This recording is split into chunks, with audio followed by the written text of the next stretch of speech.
L'État annonce le grand ménage. Il va sortir son balai magique pour simplifier, économiser et blablabla. Mais quand on gratte, ça sent l'arnaque à plein nez. Et évidemment, qui va nettoyer pour toutes ces bêtises ? Ben c'est l'épargnant. Parce que l'État, lui, ne fait jamais le ménage sans nous coller la facture. Bienvenue dans la pièce sécurisée.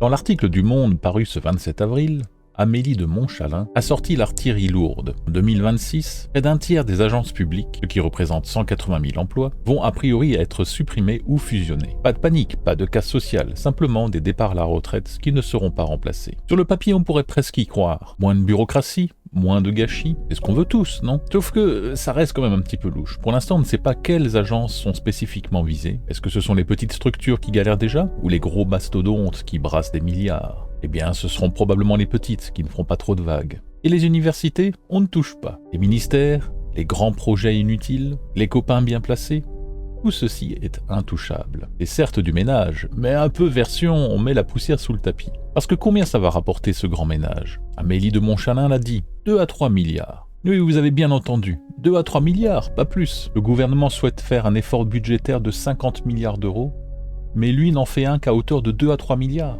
Donc où est-ce qu'ils vont trouver le pognon à votre avis ? Ils vont dire « Oh, on a fait un gros sacrifice, maintenant c'est à vous de faire un sacrifice. » Mes chers compatriotes, hein ? Vous voyez ce que je veux dire ? Alors on applaudit la révolution ? Pas vraiment. Parce que l'État, c'est un monstre qui engloutit plus de 500 milliards d'euros chaque année. Et plus de 130 milliards rien que pour les frais de fonctionnement. Que ce soit pour des bureaux de luxe, des missions bidons, des projets qui dérapent, sans parler des niches fiscales. Et on nous vend quoi ? 2 à 3 milliards d'économies en coupant quelques agences. Et on avait déjà vu ce cirque en 2007, avec l'ancien président Sarkozy, sa révision générale des politiques publiques, qui jurait de tout changer. Et bien résultat, des services publics en ruine, des déficits records et toujours plus d'impôts. Regardez sur l'INSEE le solde des finances publiques qui descend d'année en année, les dépenses publiques qui restent toujours aussi élevées d'année en année, qui en sont quasiment au stade de l'époque du Covid, et la part des prélèvements obligatoires qui ne font que grimper. Et selon l'INSEE toujours, la progression des recettes qui décélère, et la dette publique qui s'élevait donc du coup en 2024 à plus de 113% du PIB. Bref, l'État veut économiser plusieurs dizaines de milliards d'euros cette année et l'année prochaine. Mais comment ? Avec cette annonce, ce ne sont que quelques petits milliards qui vont être économisés. Alors ces budgets ne vont pas être supprimés, ils vont juste être planqués ailleurs. Et la ministre Montchalin l'a dit sans broncher, il n'y a pas d'argent de l'État.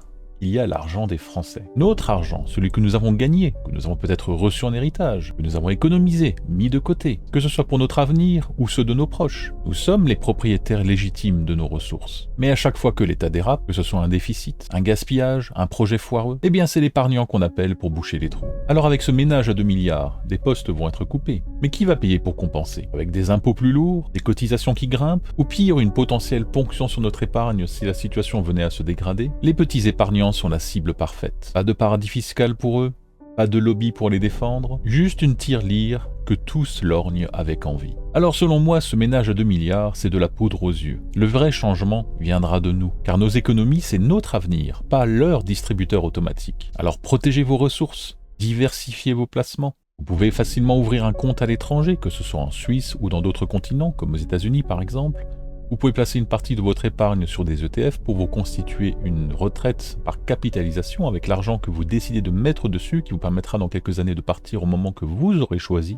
Mettez une partie de votre épargne en dehors de la zone euro pour ne pas dépendre d'une éventuelle crise économique qui affecterait l'euro. Bref, ne mettez pas tous vos œufs dans le même panier. N'hésitez pas non plus à lorgner du côté des matières premières qui sont toujours intéressantes. Vous avez vu l'essor de l'or ces derniers temps. Mais également la crypto-monnaie, le bitcoin en tête évidemment. Les solutions existent, nous reparlerons dans le détail de chacune d'entre elles, mais n'attendez pas que l'État fasse le nécessaire pour vous. C'est à vous de vous former, de chercher les informations ici et là, car personne ne pourra le faire pour vous, hélas. Mais aujourd'hui, vous avez encore le choix, car ne rien faire, c'est déjà choisir de perdre, et réagir, c'est protéger votre liberté.